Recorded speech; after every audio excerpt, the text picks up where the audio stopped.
کہ لوگ گناہوں کے دلدل میں ڈوب رہے ہیں، اور اب ہمیں تو یہ ڈر لگ رہا ہے کہ لوگ گناہوں سے بھی اب آگے کفر کی طرف جا رہے ہیں، شرک کی طرف جا رہے ہیں، بدعات کی طرف جا رہے ہیں، خرافات کی طرف جا رہے ہیں۔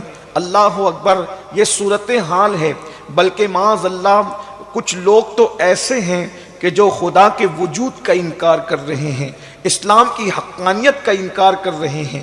آپ اندازہ فرمائیں، زنا بڑھ رہا ہے، شراب نوشی بڑھ رہی ہے، ظلم بڑھ رہا ہے، جرائم بڑھ رہے ہیں۔ وجہ اس کی، سارے جرائم کی وجہ صرف ایک ہے، دل میں اللہ کا خوف نہ ہونا، دل میں خشیت ربانی نہ ہونا۔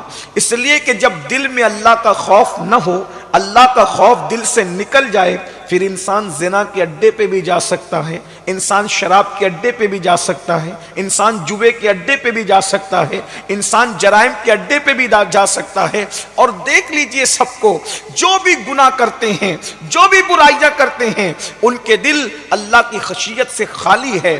جب دل میں اللہ کا خوف نہیں ہوگا تو انسان وہ سب کچھ کر لے گا جس کی اس سے توقع نہیں ہے، اور جب اس کے دل میں اللہ کا ڈر پیدا ہو جائے، اس کے دل میں اللہ کی خشیت پیدا ہو جائے، اس کے دل میں اللہ کا خوف پیدا ہو جائے، پھر وہ مسجدوں کو ویران نہیں کرے گا بلکہ وہ خدا خانے کو آباد کرے گا، وہ شراب کے اڈوں کو آباد نہیں کرے گا بلکہ وہ عبادت گاہوں کو آباد کرے گا۔ اس وقت ضرورت ہے دلوں میں اللہ کا ڈر پیدا کرنے کی، اللہ کی خشیت پیدا کرنے کی، اور اللہ کا ڈر بازاروں سے خریدا نہیں جا سکتا۔ اللہ کا ڈر، اللہ اکبر، یوں ہی کہیں سے حاصل نہیں کیا جا سکتا۔ اللہ کا خوف مشروط کر دیا گیا ہے علم کے ساتھ۔ اللہ رب العزت ارشاد فرماتا ہے، انما یخشی اللہ من عبادہ العلماء، کہ بے شک اللہ کے بندوں میں اللہ سے ڈرنے والے وہ ہیں جو علم والے ہیں۔ پتہ چلا جب علم آتا ہے تو اللہ کا ڈر آتا ہے، علم آتا ہے اللہ کا خوف آتا ہے، علم آتا ہے اللہ کی خشیت آتی ہے۔ اللہ اکبر، خوف الہی اگر حاصل کرنا ہے تو پہلے علم حاصل کرو۔ اسی لیے آپ دیکھیں، پوری دنیا کا چکر لگا کر کے دیکھیے، آپ کسی ڈاکٹر کو شراب پیتے تو دیکھیں گے، آپ کسی انجینئر کو شراب پیتے تو دیکھیں گے، آپ کسی ٹیچر کو بھی دنیاوی شراب پیتے دیکھیں گے، مگر کسی عالم کو آپ کبھی شراب پیتے نہیں دیکھیں گے۔ اس کی وجہ یہ ہے کہ اللہ اکبر، اور جگہ پر خدا کا خوف نہیں ہے لیکن یہاں خوف خدا موجود ہے۔ اسی لیے آپ دیکھیں، آپ نے بم برساتے یا دہشت گردی کرتے ہوئے انجینئر اور سائنسدانوں کو دیکھا ہوگا، مگر کسی عالم کو آپ نے کبھی بم برساتے نہیں دیکھا ہوگا۔ اللہ اکبر، لوگ جان لینے والے ہیں اور یہ علماء ہیں جو مردوں کو ٹھوکر لگاتے ہیں تو لوگوں کے اندر جان آ جاتی ہے۔ ارے شیخ عبد القادر جیلانی کون ہے؟ وہ کسی خانقاہ کے شیخ بعد میں ہیں، پہلے وہ جامعہ نظامیہ کے ایک طالب علم ہے، فارغ التحصیل ہے، اور خود ارشاد فرماتے ہیں، درست العلم حتی صرت قطبہ، میں علم حاصل کرتا رہا یہاں تک کہ اللہ نے مجھے مقام قطبیت عطا فرما دی۔ ہم ڈاکٹری کا انکار نہیں کر رہے ہیں، ہم سائنس کی توہین نہیں کر رہے ہیں، لیکن اللہ کی خشیت اگر دل میں پیدا ہوتی ہے تو علم قرآن سے پیدا ہوتی ہے، علم حدیث سے پیدا ہوتی ہے۔ ہم اپنے بچوں کو ڈاکٹر بنائیں، انجینئر بنائیں، ٹیچر بنائیں، سائنسداں، سب کچھ بناؤ، پہلے مسلمان بناؤ۔ پہلے مسلمان، انبیاء کی فکر یہی ہے، انبیاء کی فکر۔ حضرت ابراہیم علیہ السلام دعا کرتے، ربی جعلنی مقیم الصلاة ومن ذریتی ربنا وتقبل دعا۔ یہ دعائے خلیل ہے۔ آپ نے اپنی اولاد کے لیے یہ فکر نہیں کی وہ تاجر بنے، یہ فکر نہیں کی وہ کھائیں گے کیا، وہ کمائیں۔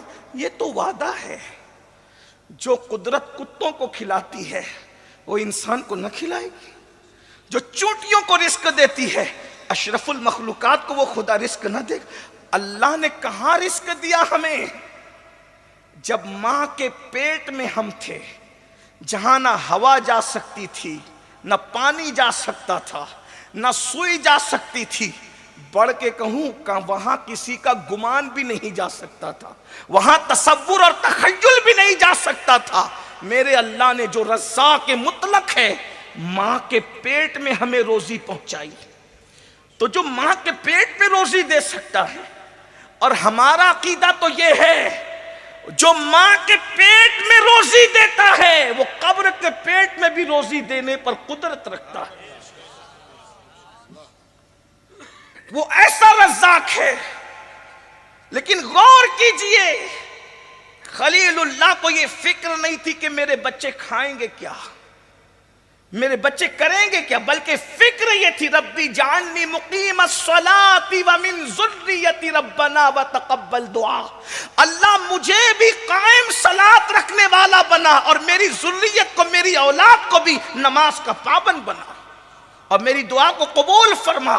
آپ مجھے بتائیں، صحیح کہنا مسلمانوں، مسلمان ہو، اپنے بچوں کو اسکول جانے کے لیے ہم صبح 6 بجے جگاتے ہیں، کبھی ہم نے صبح 6 بجے فجر کی نماز کے لیے بھی اپنے بچوں کو جگایا؟ ہم نے ٹیوشن نہ جانے پر اپنے بچوں کو مارا تو ہے، کیا کبھی ہم نے نماز نہیں پڑھنے پر بھی اپنے بچوں کو مارا ہے؟ ایک بات یاد رکھنا، میں پھر کہہ رہا ہوں، دنیاوی ڈگریوں کے ہم مخالف نہیں ہیں، لیکن پہلے نمبر پر مسلمان، اول درجہ اسلام کا، دین کا درجہ پہلے۔ کچھ بھی بناؤ پہلے مسلمان بناؤ، پہلے ان کو ایمان کی دولت عطا کرو، ان کے سینوں میں اللہ کی خشیت اور خوف پیدا کرو۔ وجہ، جو بچہ مسلمان بنے گا، اللہ نہ کرے اگر کوئی ڈگری حاصل نہ بھی کر سکا تو کامیاب رہے گا۔ پھر کہتا ہوں ڈگری کے ہم مخالف نہیں، لیکن پہلے نمبر پر دین ہے، دین۔ ایک بات آپ کو بتاؤں، اگر دین اپنے بچوں کو نہ پڑھایا، اگر دین نہیں پڑھایا اپنے بچوں کو اور صرف دنیاوی تعلیم دے دی، اندازہ نتیجہ کیا نکلے گا پتہ ہے؟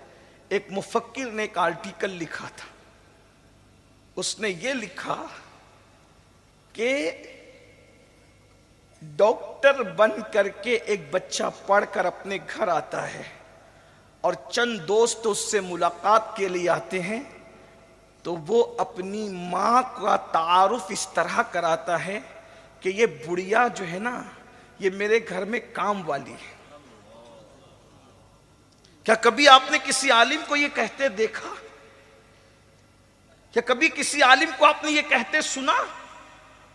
آج ہم اپنے بچوں کو سب دے رہے ہیں، اسلام نہیں دے پا رہے ہیں، اور جہاں اسلام نہیں ہوگا وہاں جرائم ہوں گے، جہاں اسلام نہیں ہوگا وہاں کرپشن ہوگا، جہاں دینی تعلیم نہیں ہو۔ آپ دیکھ لیجئے ہمارے معاشرے کے اندر دینی تعلیم کا فقدان ہے، ماں باپ کے حقوق کیوں ادا نہیں ہو رہے ہیں، حقوق والدین سے کیوں آنکھیں چرائی جا رہی ہے؟ وجہ یہ ہے کہ ہم نے سب دیا، بچے کو اسلام نہیں دیا، اسلامی تعلیم نہیں دی۔ اگر ہم نے دینی تعلیم اپنے بچوں کو دی ہوئی ہوتی تو ہمارا بچہ ہاتھ پکڑ کر ماں باپ کو گھر سے نہ نکالتا، بلکہ اس کی نگاہ میں یہ حدیث ہوتی، الجنت تحت اقدام الامہاتکم، کہ ماؤں کے قدموں کے نیچے جنت ہے۔ اللہ اکبر! آج ماؤں کی توہین ہو رہی ہے، باپ کا حق ادا نہیں کیا جا رہا ہے، باپ کوئی مسجد کے زینے پہ بیٹھ کر کے بھیک مانگ رہا ہے۔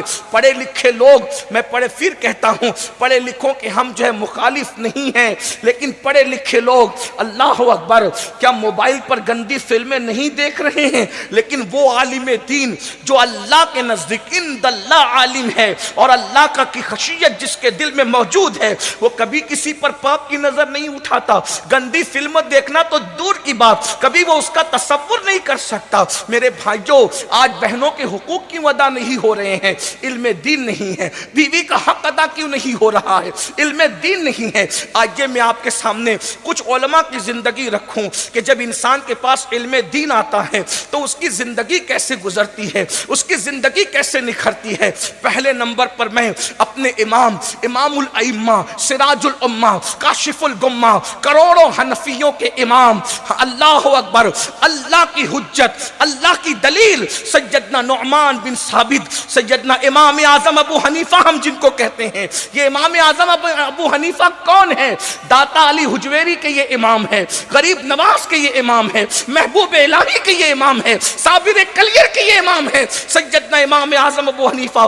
فروعی فقہی مسائل میں ہم جن کے مقلد ہیں وہ امام اعظم ابو حنیفہ کی زندگی دیکھو، دیکھو اس کو کہتے ہیں عالم، اور عالم کی زندگی کیا ہے؟ ایک مرتبہ سیدنا امام اعظم ابو حنیفہ رضی اللہ تبارک و تعالیٰ کے جوتیوں کے اندر گوبر لگ گیا، اور گوبر جب لگا تو آپ جو ہے اس گوبر کو چھڑانے کے لیے آپ نے پیر کو جھٹکنے کی کوشش کی۔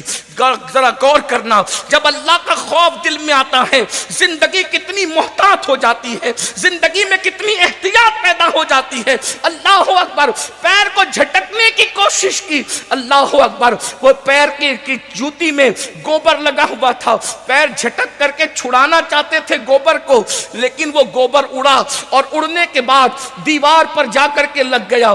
دیواریں اس دور میں مٹی کی ہوا کرتی تھی، امام اعظم ابو حنیفہ نے اب وہ مٹی کی دیوار سے گوبر کو صاف کرنے کی کوشش کی تو دیوار کی مٹی کا جب وہ نکل گئی، دیوار کی مٹی کا نکلنا تھا۔ اللہ اکبر، یہ ہے یخش اللہ کی منزل پر فائز لوگ، یہ ہے اللہ والے لوگ، یہ ہے علماء لوگ، یہ ہے نائبین رسول۔ اللہ اکبر، اللہ اکبر، امام اعظم ابو حنیفہ تڑپ گئے، کسی کی دیوار کی مٹی میری وجہ سے گر گئی، اب اس سے معافی مانگنا چاہیے، اس لیے کہ حقوق اللہ کا معاملہ یہ ہے، اگر کوئی حق اللہ میں کوتاہی کرے اللہ بے نیاز ہے، چاہے تو اللہ عذاب دے، چاہے تو اس کو معاف کر دے، لیکن اگر کسی نے بندے کی حق تلفی کی، جب تک کہ بندہ معاف نہیں کرے گا اللہ بھی معاف نہیں کرے گا۔